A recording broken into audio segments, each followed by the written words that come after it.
एक बार की बात है। रामू नाम का एक लड़का रहता था। वह अपनी दादी के साथ रहता था। क्योंकि रामू के पास उसके माता पिता नहीं थे, इसलिए उसकी दादी ने उसे बहुत लाड प्यार दिया। रामू को अपनी दादी के साथ समय बिताना बहुत पसंद था। रामू हर दिन स्कूल जाता था, घर लौटता था और अपनी दादी की कहानियाँ सुनता था। जल्दी ही उसने अपनी 7वीं कक्षा पास की। आगे की पढ़ाई के लिए उनके गांव में कोई स्कूल नहीं था, इसलिए रामू घर पर वापस आ गया और अपनी दादी की दैनिक कामों में मदद करने लगा।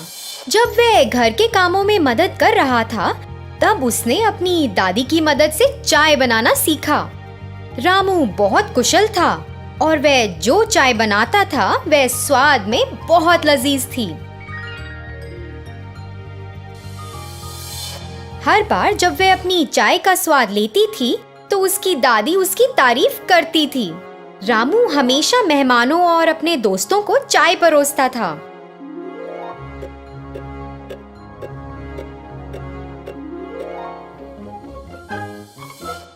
एक बार उसके अंकल दिवाकर ने कहा, आहा रामू, तुम्हारे हाथों में एक जादू है। क्या चाय है! यह सच में बहुत स्वादिष्ट है।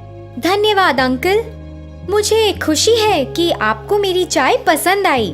मेरी चाय का स्वाद चखने वाले सभी लोगों ने मेरी बहुत तारीफ की है। रामू, तुम बाजार में हमारे गांव के लोगों के लिए अपनी चाय क्यों नहीं बेचते?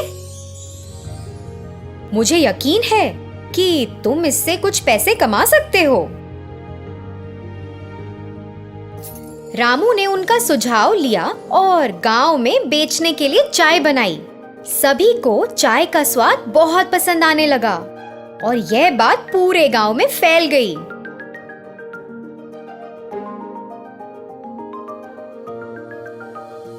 आहा, वाह, क्या चाय है! ग्राम प्रधान ने रामू के इस हुनर के बारे में सुना और उन्होंने रामू को मिलने के लिए कहा। रामू, तुम्हारे हाथों में एक जादू है। तुम्हारी चाय कमाल की है। जी शुक्रिया, मुझे बहुत खुशी है कि आपको मेरी चाय पसंद आई। रामू, अपने भविष्य के बारे में सोचो। अब तुम बच्चे नहीं हो। अब जब तुमने चाय बनाने में महारत हासिल कर ली है, तो तुम शहर में अपनी चाय बनाने क्यों नहीं जाते? शहर के लोगों को भी अपनी चाय का स्वाद लेने दो और मुझे यकीन है कि शहर के लोग तुम्हारी चाय को बहुत पसंद करेंगे और तुम इससे अच्छा पैसा कमा सकते हो। रामू ने प्रधान के शब्दों के बारे में सोचा और उसे लगा कि यह करना सही है। मैं आपसे सहमत हूँ।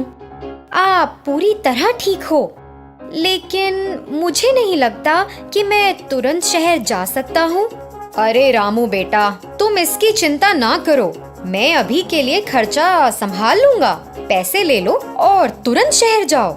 रामू गांव के मुखिया से सहमत हो गया।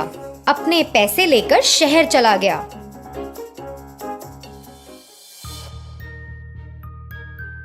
उसने चाय की थड़ी में एक व्यक्ति से संपर्क किया और उससे एक रोजगार मांगा। मालिक ने उसे अपनी दुकान में काम करने का मौका दिया। रामू तो बहुत खुश हुआ कि उसे एक चाय की दुकान में नौकरी मिल गई है। लेकिन रामू को वहाँ चाय बनाने का तरीका पसंद नहीं आया। दूध के बजाय वे दूध पाउडर का उपयोग करते थे। एक अच्छी गुणवत्ता वाली चाय पत्ती के बजाय वे सस्ती चाय की पत्तियों का उपयोग करते थे और कुल्हड़ के बजाय वे प्लास्टिक के कप का उपयोग करते थे। इतना ही नहीं, वे एक विशेष चाय बेचने का दावा करते थे। रामू इसे देखकर एक पल भी वहाँ नहीं रुकना चाहता था और अपने गांव वापस जाना चाहता था। उस घटना के बाद रामू चाय की दुकान के मालिक को देखने गया। सर, मैं यहाँ काम नहीं कर सकता। मैं ये नौकरी छोड़ना चाहता हूँ। क्या? तुम्हें तो यहाँ एक भी दिन नहीं हुआ और तुम छोड़ना चाहते हो? कम से कम मुझे कारण तो बताओ कि तुम क्यों छोड़ना चाहते हो। मुझे यह चाय बनाने का तरीका पसंद नहीं है। चाय बनाने के लिए आप जिस दूध का इस्तेमाल करते हैं वह मिलावट है। अच्छा, फिर चाय कैसे बनाई जाती है? हमारे पास रोजाना 20 नियमित ग्राहक आते हैं। क्या वे हमारे चाय के स्वाद को पसंद किए बिना ही रोज आते हैं? अगर हम असली दूध के साथ गुणवत्ता वाली चाय बनाते हैं तो सिर्फ 20 नियमित ग्राहक क्यों? मुझे यकीन है कि हम पूरे शहर को अपनी चाय की दुकान पर रोज पा सकते हैं। मेरे गांव में मेरे द्वारा बनाई गई चाय का स्वाद सभी को पसंद है। ओह, सच में? क्या इतनी कमाल है? ठीक है, फिर आइए देखें आप चाय कैसे बनाते हैं। मालिक रामू को रसोई में ले गया और रामू को यह दिखाने के लिए कहा कि वह चाय कैसे बनाता है। फिर रामू ने चाय बनाने की प्रक्रिया शुरू की। उसने शुद्ध दूध, अच्छी गुणवत्ता वाली चाय की पत्ती, शुद्ध चीनी और प्लास्टिक के कप की बजाय मिट्टी के बने कुल्हड़ का इस्तेमाल किया, जिसने चाय को शानदार स्वाद दिया। चाय बनाने की पूरी प्रक्रिया देखने में शानदार थी। मालिक और अन्य लोग जो इस प्रक्रिया को देख रहे थे वे हैरान थे और रामू की चाय बनाने की प्रक्रिया को देखते रहे। उसने चाय तैयार की और वहाँ के लोगों को परोसा। अरे वाह रामू, मैं तुम्हें गलत समझता रहा।